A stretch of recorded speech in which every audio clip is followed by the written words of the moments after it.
Hi, my name is Erica Molenkamp, and I will be going over person centered theory. It was created by Carl Rogers here in the United States, and he created it in the 60s and 70s.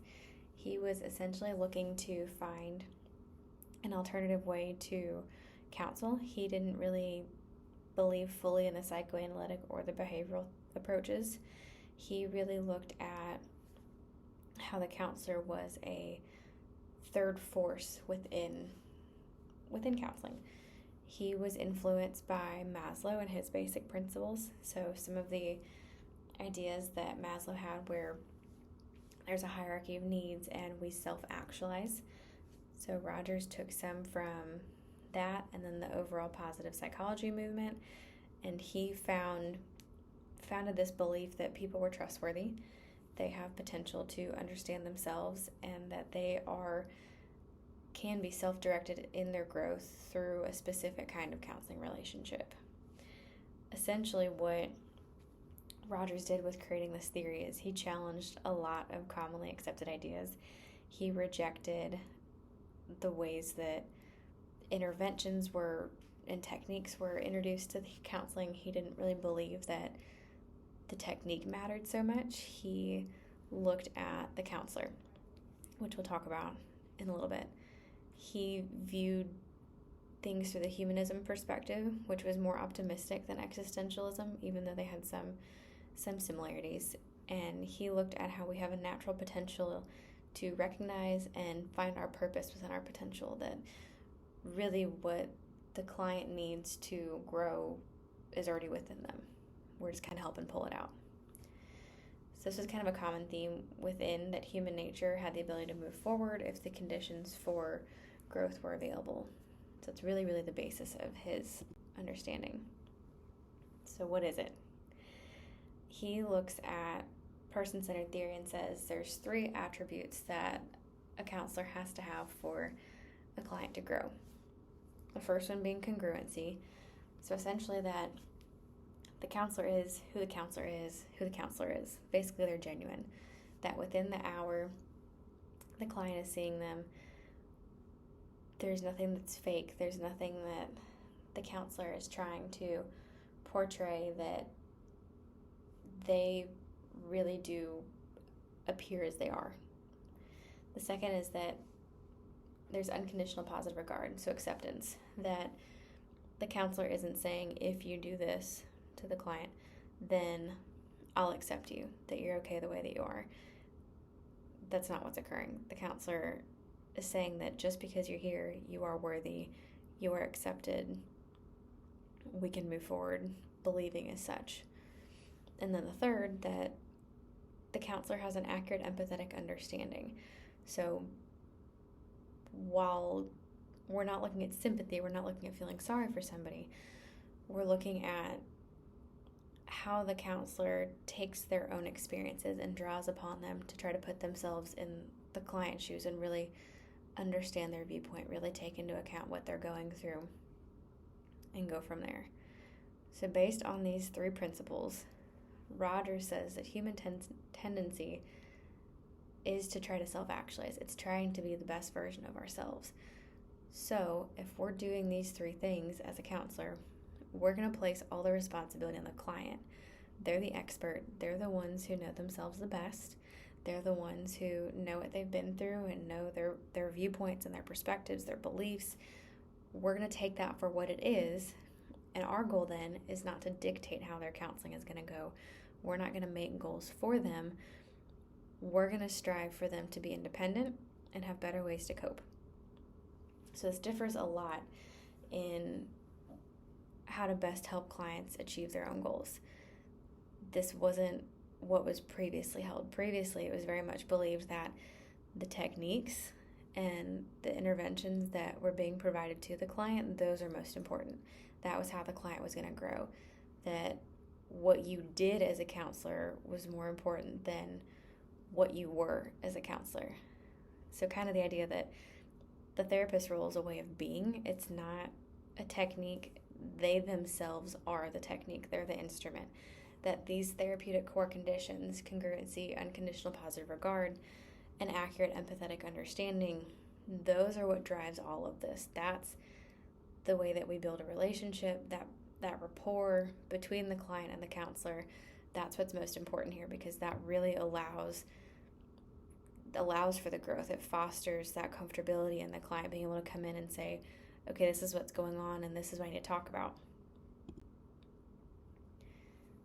So if we're looking at how the counselor is really the most important part here, because they're the instrument and they're putting everything back on the client, that's what we're viewing.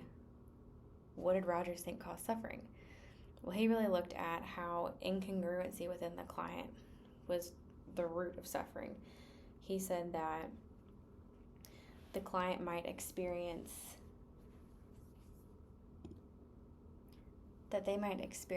a discrepancy in maybe what they believe and what they feel, or what is reality and what they perceive to be reality. Whatever that difference is, whatever that discord is what's causing suffering. So that their perception maybe of who they are and what they want to achieve and what their actions actually are, if those aren't matching up, that's the root of their suffering. In turn, what promotes this change? What takes the client from someone who's suffering and hurting to someone who's changed and is able to cope with these things? Well, Rogers says the counselor does. That through the relationship, through building that rapport, through being genuine, through those core conditions, the counselor sets an environment in which the client is able to change. They're able to reflect. They're able to walk through their experiences and really delve into what those are in a way that they can change themselves. So to back up a little bit, to kind of describe how we've got here, now that we know where we're going, there were 4 different periods of development that got us to the overall person-centered approach. So essentially the first period was Roger looking at non-directive counseling. He said that this was a permissive and non-directive way for the therapeutic climate, basically, that the client would come in and the counselor would just kind of allow whatever to happen and really focus on reflecting what the client said, clarifying what the client said, and seeing how that kind of developed. Essentially, it challenged the most basic idea that was previously held, that the counselor knows best. So within this, the counselor avoids sharing about themselves. They don't really utilize any of these previously held ideas from the field. They don't utilize techniques. They don't utilize a way of directing the sessions. They just really look at what the client intends to share and what's behind their intention to share. So building upon this, we get the second period of development, which is client-centered therapy. This is utilizing the client as their own reference point. So shifting from clarifying and trying to see what their intention is within what they're saying to looking at their point of view and how we can understand what someone's really coming from and what they're really trying to say through looking at what their perspective is. It sounds simple. It sounds fairly straightforward that, of course, the client would know what they're trying to say and who they are and where they're coming from, so why wouldn't we take that? Building even further on that is this third period, the idea that there's necessary and sufficient conditions to the therapeutic process. So taking a client's experiences and looking at how they show their experiences, build off these last 2 ideas. So this third period says that the client has to be open about their experiences. They have to have a trust within their own internal locus of control of their experience, and they have to be willing to reflect on said experiences to be able to grow through them. So all of these combined gives us and morphs into this person-centered approach where the counselor doesn't direct the client. The client really is able to express what they're going through, and that's what we go off of. And then the third idea, that the client has to be open and willing, and that's deemed by the client, the counselor's ability to make the client feel comfortable in session and feel like there's sufficient conditions to be able to open up. So when we get this fourth period, this overall new lens of looking at things, really in the 80s and 90s, it morphed into how do we apply this elsewhere?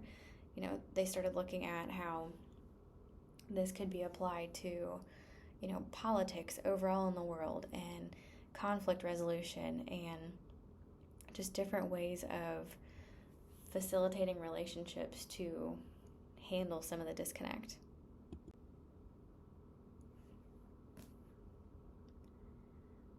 So within the person-centered theory, there's a couple main pillars of how do we do this? What does this look like? The first one being emotion-focused therapy. Essentially, we're increasing the client's awareness of emotions and utilizing them and how they utilize them once rapport is built. So looking at how the client can adapt to their emotions, how they can strengthen the emotions that are beneficial to them. And through this, and how we're doing this, is for two goals. If someone comes in and they are not able to access their emotions, if they're maybe not feeling things, they're kind of cut off, we're attempting to help them do that. We're taking those that Rogers deemed had too little emotion, and we're building upon that. On the opposite, we're taking those who Rogers deemed to have too much emotion and teaching them how to contain their emotion through their awareness and through how they can utilize their emotions. Essentially, I would imagine all of us at one time or another have experienced an intense emotion and maybe reacted in a way that we didn't want to in hindsight. And Rogers says through emotion-focused therapy, we're helping the clients find a way to take their emotions instead of react and respond. We're helping them grow and know what to do with their emotions. They're able to reflect and process through those on their own.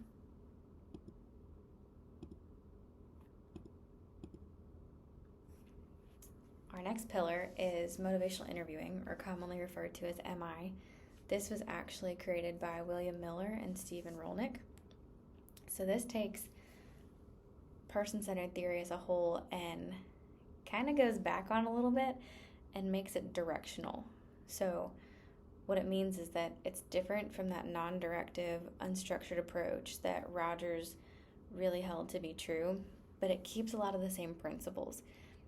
So in keeping those principles, it gives a direction to the session. It really keeps the client on task within what their motivation is. Why are they wanting to change? What are they doing here?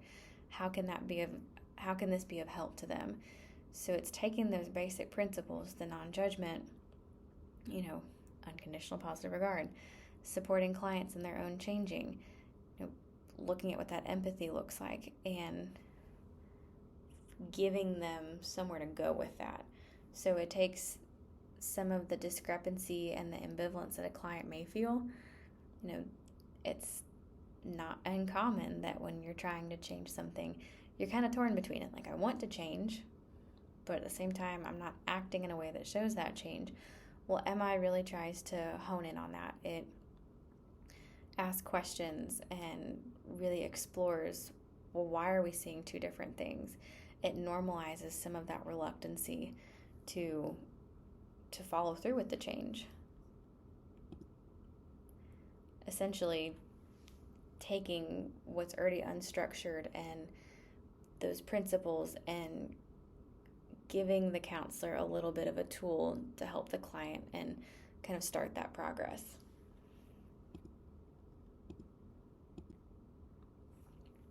The last kind of pillar of person-centered theory that I'm going to talk about are the stages of change. So we've talked a lot about the client wanting to grow, and that the therapist really facilitates that growth through the attributes that Rogers says they have to have a counseling relationship that promotes growth within a client, but we haven't really been given anything that discusses what growth really is. Like, how do we measure that? How do we measure the change? So we look at these 5 stages, says Rogers, that a person goes through, and they may not be linear. They may not be something where we go through pre-contemplation, then preparation, then action, then maintenance. They may kind of jump around a little bit. So pre-contemplation is the idea that this person sees nothing wrong with what's going on. So to kind of provide an example to illustrate this a little bit better, I'm going to talk about a person who gets really angry and slams the door. So if that's their reaction, they have this emotional reaction that they're angry, and their first response is to slam the door. Within this stage, they see nothing wrong with that. This may be a person who is, given an ultimatum by a family member and says, you have to come into session, you have to address a different way to handle your anger, or else we can't have a relationship. So this person's only here because they have to be, or they were told to be, and they see nothing wrong with the behavior. Whereas then contemplation, they're starting to see maybe this isn't the best course of action for me, that maybe it doesn't work out the best, that every time I'm mad I slam the door. That's impacting me somehow. But we're really not ready to do anything about it, or even think about really doing anything about it. We're just starting to see that this probably isn't our best choice. So then preparation is exactly what it sounds like, that the person's starting to make plans to see what could be different. Well, this isn't my best choice, so what do I do instead? This is the idea that maybe there's a better course of action than slamming the door when I'm angry. Or then action, when we morph into that, it's actually doing something. So it's saying that in preparation I identified that I could do something different than slamming the door. Well, action is finding what those things are. Maybe it's I'm angry, so I'm going to go take a walk, or, and cool down a little bit, or I'm angry, so I'm going to have a really introspective conversation with the person that I'm angry with and discuss why I'm angry and what's happening. Action is placing something to the behavior to modify it. Whereas maintenance, again, exactly what it sounds like. We've taken that action. We found something different. Maybe this person isn't slamming the door anymore. They're talking it out. They're going for a walk. They're, walking away if they need a second to really process and think for themselves. We want to see that continue. We're trying to maintain whatever it is that's going on. I said that these weren't always linear. These weren't always things that's followed like a step by step. Even once that person's in maintenance, it doesn't necessarily mean that they stay in maintenance. Or if they're in action stage, they don't necessarily stay in action stage. They can kind of filter through these, over time and jump back and forth.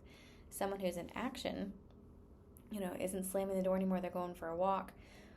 Maybe that walk doesn't work one day and they're still really angry. And they start talking about, well, this didn't work. And, slamming the door really worked for me because it got my frustration out. It was an action that I could do for me. So they kind of go back into that preparation stage of, well, maybe this isn't the best choice sometimes, but at other times this is, and they can kind of move through such accordingly.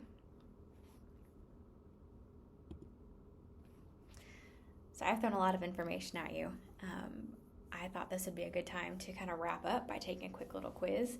So go ahead and pause this video and answer these 3 questions, and then once you're done, you can unpause it, and I will have all the answers to kind of recap and end with.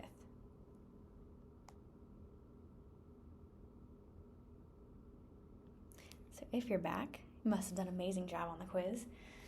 So let's go over it real quick.